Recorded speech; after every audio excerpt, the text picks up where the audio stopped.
Tonight on KPBS Evening Edition, hundreds of thousands of children across the world are expected to walk out of class tomorrow for a global climate strike. We're going to be the next generation that's voting, and if you're not taking it seriously, then you're out.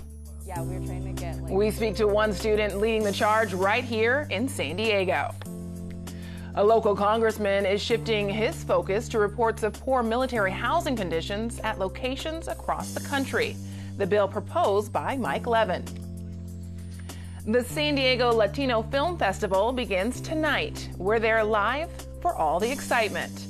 KPBS Evening Edition starts right now.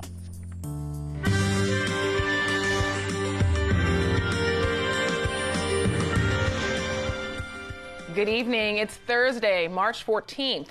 Thanks for joining us. I'm Ebony Monet. Our top story tonight, the Senate votes to block President Trump's national emergency declaration over the southern border. In February, the president issued the declaration sidestepping Congress to secure billions of dollars for a border wall. A resolution was quickly formed to overturn the executive order, which was passed by the House last month. Today, the Senate voted 49-51 in favor of the resolution. However, the president plans to veto it. Both the House and Senate did not reach two-thirds support to override the veto. Young climate activists worldwide will take to the streets tomorrow. They're calling for action on climate change. A teen climate activist from Sweden inspired the global youth climate strike. Some people say that I should be in school instead. Some people say that I should study to become a climate scientist so that I can solve the climate crisis. But the climate crisis has already been solved. We already have all the facts and solutions. All we have to do is to wake up and change. As part of our KPBS Climate Change Desk, Roundtable host Mark Sauer talks to one of the organizers of the Chula Vista March. So, Kate, what inspired you to organize this youth climate strike? I've never really been that involved in climate action, but climate change has always been something that's been important to me and that I've been worried about.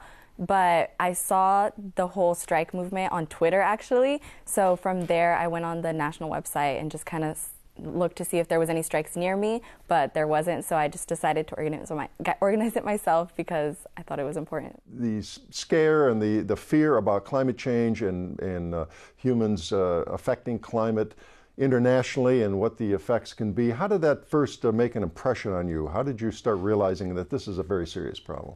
Well, I've always kind of noticed it, but I think that with the recent reports that came out this past year, especially like the IPCC report, that kind of really made a lot of people think about it a lot more, because it's kind of just saying, it's giving us like an ultimatum, like you have to do something now or the worst effects are going to come. And that IPCC report, of course, that's the one you're referring to that came out in October from the United Nations, and that involved many scientists, climate scientists from around the world. Yeah. There was another report, as you're probably well aware, following that, a report to Congress from U.S. scientists that pretty much said the same thing. Yeah.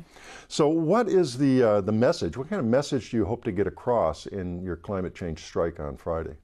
Basically that the youth wants there to be a dramatic change in how we're handling the climate crisis, because I feel like right now we're not really facing it head on and we're kind of just digging ourselves into a deeper hole. So basically that the youth wants change and that we need to have it. Okay, and you're a senior in high school. You're hoping to get other seniors, juniors, anyone, obviously, but you're talking about 16, 17-year-olds. You're not quite ready to vote yet, but you will be soon, right? Yeah. So you're talking about a growing constituency that's coming on and is aware. Mm-hmm. So that's part of your message then, to try to tell politicians, look, we may not be voting this year, but we're going to vote soon. Yeah, definitely. Like the people who aren't taking this seriously, basically, we're going to be the next generation that's voting, and if you're not taking it seriously, then you're out, basically. Why do you think your generation is so critical in this debate nationally now? I think just because we're going to be the ones that are most affected by it, and future generations. Past generations have kind of failed us and leaving us behind a planet that's not really ideal. So I feel like we should have the biggest say in how we handle it. All right. Well, good luck, Kate. Thanks for joining us today. Thank you. Meanwhile, climate change is increasingly taking a major toll on global human health. That's according to a new United Nations Environment Outlook report. KPBS health reporter Susan Murphy talked to a San Diego climate researcher who says one of the biggest health threats here is humid heat waves. Already, nearly a quarter of all premature deaths and diseases around the world are attributed to human-caused climate change, the UN report states. Each year, air pollution kills 7 million people worldwide. Another 1.4 million die because of water pollution. Then there's extreme weather, such as heat waves. Heat waves have been increasing in magnitude, duration, and frequency all over the world. And California specifically, they're also changing their flavor. They're becoming more humid. Alexander Gershunov is a research meteorologist with Scripps Institution of Oceanography. He studies the impact of heat waves on human health. He says humidity hampers the body's ability to cool off. More humid heat waves are a double whammy for health impacts because not only is it more difficult to weather a day of humid heat if we're not acclimated to it, and we're not in California. But humidity also keeps temperatures from decreasing at night. He points to an extreme 17-day humid heat wave that swept across California in July 2006, killing 600 people. Last summer in San Diego County, at least 8 people died as a direct result of hot temperatures, according to the medical examiner's office. But when it's hot and humid, sweat doesn't cool us. We get wet, but it doesn't evaporate as efficiently, and it doesn't cool us off. Gershunov says warming ocean temperatures are partially responsible for San Diego's humidity. He says the conditions are expected to intensify in the coming decades. Other concerns named in the report include a rising number of infectious diseases and antimicrobial resistant bacteria in water supplies. The 700-page UN report warns the window for action is closing and calls on international leaders to reduce greenhouse gas emissions, cut back on land degradation, and improve water and resource management. Susan Murphy, KPBS News. Congressman Mike Levin introduces a bill to deal with complaints raised by families living in private military housing. KPBS military reporter Steve Walsh explains what it's proposing. Families around the country have complained about the condition of military housing and the private companies which operate the facilities. Congressman Mike Levin says he heard some of those complaints at Camp Pendleton, which is in his district. I have heard of a lack of equality when it comes to the different housing that's offered there. Some of it is new and nice, and some of it is older and does have persistent problems. Last year, Reuters ran a series of stories. Recently, Congress began investigating. Levin introduced a bill today that would give local commanders the authority to withhold payments to landlords. Typically, private companies such as Lincoln Housing and Hunt Management take money for housing directly from the paycheck of sailors and Marines. It is a problem, and they have to feel as though their voice is being heard and that there's transparency and accountability on the part of the companies managing the housing. The bill would also require companies to respond to complaints within a certain time frame. The bill was originally introduced in the Senate, where the sponsors include both of California's senators. Steve Walsh, KPBS News. Thanks, Steve. The San Diego Police Department must meet an upcoming deadline as part of a new state law to combat racial profiling.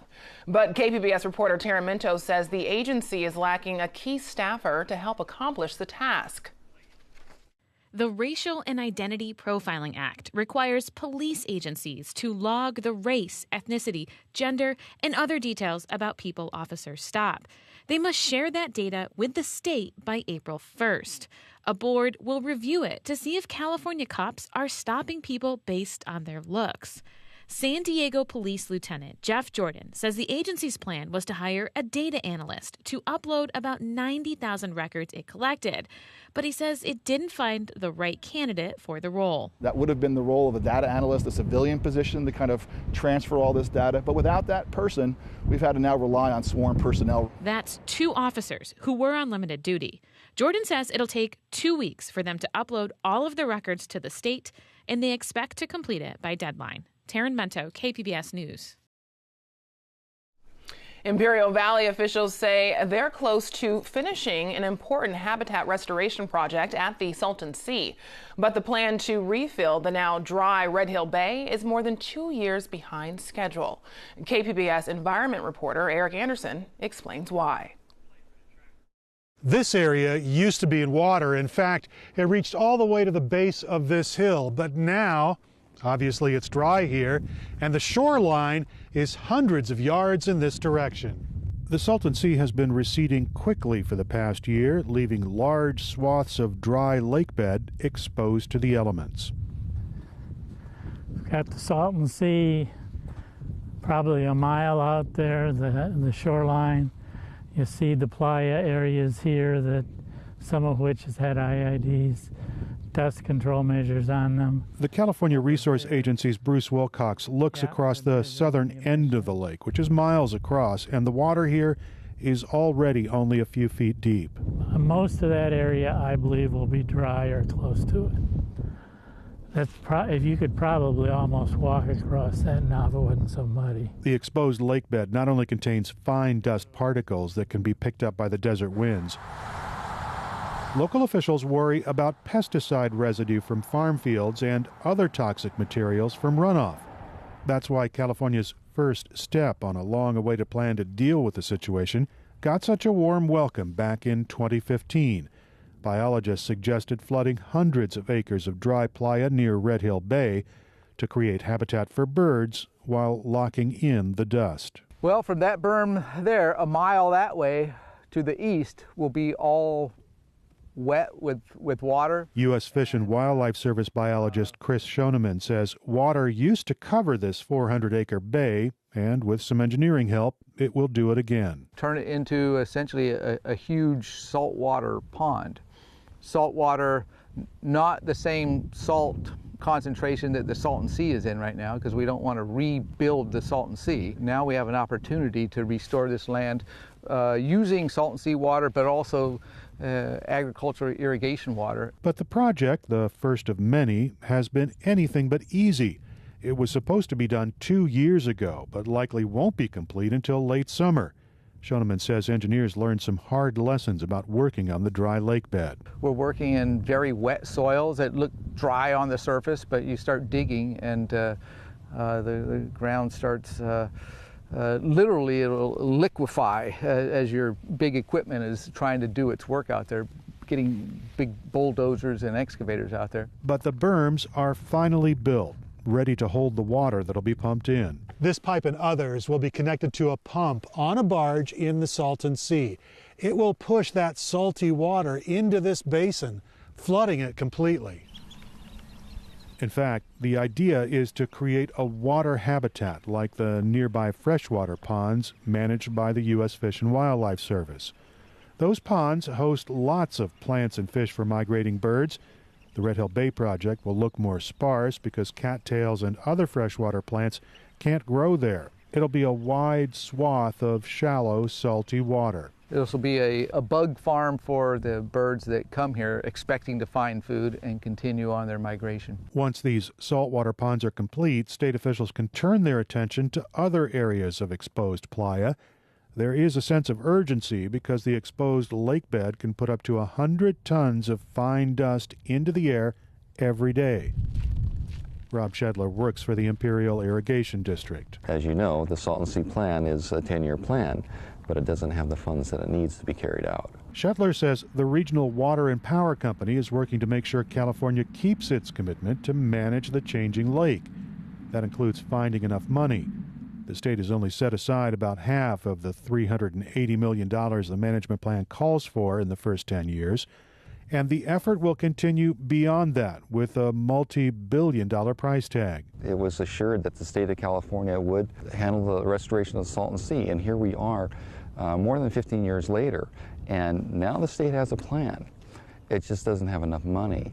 And so what IAD is asking for, none of this money comes to us, okay?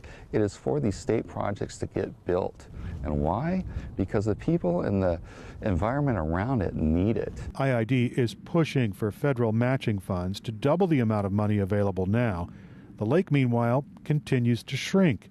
And California's commitment to manage the Salton Sea's changing environment still isn't happening quickly enough to cover the exposed lake bed. That leaves open the possibility that a potential public health disaster becomes a reality. Eric Anderson, KPBS News. San Diego Latino Film Festival kicks off its 26th year with a renewed sense of relevancy. KPBS arts reporter Beth Accomando is on the red carpet for opening night. Hi, Beth. Hi, that's right. The San Diego Latino Film Festival starts tonight, and with border issues being a hot topic, we have one of the filmmakers whose film is screening tonight, but he tackles the border issue from a little different aspect. This is Dario Guerrero, and his film is Rocio, which screens tonight. So tell us how your film deals with the border. Well, thank you for having me, Beth. And the border has affected me throughout my whole life because I'm undocumented. However, that didn't stop me from going to Harvard. When I was in my third year of study over there, my mom got sick with cancer. So I took a year off from school, I came home to take care of her, and I just slowly started filming all the little moments that would happen around the house. Eventually, that culminated when we decided to self-deport ourselves to seek alternative treatment here across the border in Rosarito. And I never could have expected where the story would lead us. And this is your first film, so how does it feel screening it at a Latino film festival?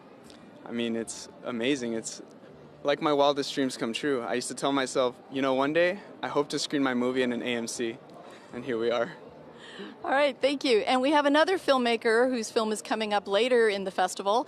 This is Josh Curry, and you decided to make a film about luchador wrestling called Lucha, but you came at this from kind of an interesting approach. How did this get started?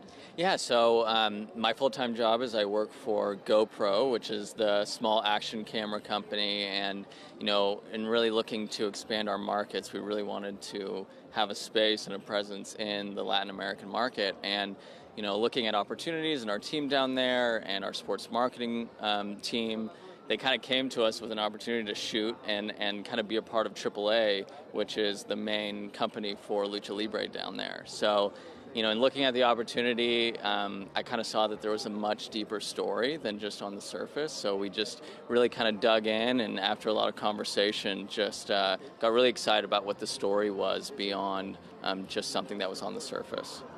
Well, you got some great footage and great interviews from some of these wrestlers. Yeah, no, it was incredible, and that's ultimately what helped me realize as a filmmaker that we had something more. And that was the interviews and really talking to these wrestlers and the producers and them being willing to open up the secrets of, professional wrestling, which they usually kind of close the doors on that. So having them open up those doors to us and letting us tell that story was incredible. Lucha is part of the In the Ring Showcase, which is a series of films that deal with wrestling. There are a lot of showcases here at the Latino Film Festival focusing on soccer. Un Mundo Extraño is horror and kind of the strange. So come and check out some of the films during the next 11 days. Sounds like a lot of fun. Thanks, Beth. You might see potholes getting filled quicker in San Diego. Mayor Kevin Faulconer announced today that the city is increasing pothole repair crews from 9 to 26 a day. According to the city, winter storms have caused thousands of potholes on San Diego streets, and this year the city is seeing more potholes because of the frequent rain. Faulconer says the added crews are needed until the large number of potholes is addressed. Temperatures are warming up in San Diego, and we can expect to see that continue into the weekend. Meteorologist Dajia Swad has our forecast.